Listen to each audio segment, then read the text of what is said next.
మే 1వ తారీఖు 1975లో జన్మించారు.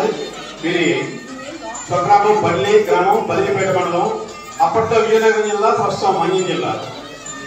ఇక 1 నుంచి 7వ తరగతి వరకు స్వగ్రామం హై స్కూల్లో చదివారు. అనంతరం జిల్లా పరిషత్ హై స్కూల్లో ఇంటర్మీడియట్ బల్లిపేట మండలంలో చదివారు. బిఎస్సి ఎంఆర్ కాలేజీలో చేశారు. ఎంఎస్సి ఆంధ్ర విశ్వవిద్యాలయ పరిషత్తులో చేశారు.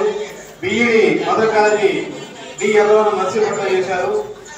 ఈయన ఎంఈడి డిఎన్ఆర్ కాలేజీ భీమవరంలో పశ్చిమ గోదావరి జిల్లాలో పనిచేశారు. తర్వాత మధ్యప్రదేశ్ కూడా పనిచేశారు. National virtual university for piece and education under NITI Aayog government of ఇండియాలో వారు గౌరవ డాక్టరేట్ ప్రదానం చేశారు. వీరు ధర్మపత్రి శ్రీమతి పాదవ దేవి గారు మరియు కుమారుడు చిరంజీవి పాదవ సుజేష్, కుమార్తె పాదవ తానీషా. వీరు స్వామి విద్యానికేతన్ హై స్కూల్లో విద్యార్థుల ద్వారా అనేక జాతీయ అంతర్జాతీయ అవార్డులు పొందారు. విద్యార్థులను అనేక రంగాల్లో ప్రోత్సహిస్తూ నిష్ణాతులుగా తీర్చిదిద్దారు. శాస్త్రీయ విధానంతో తోడ్పాటును అమలు కృషి చేస్తున్నారు.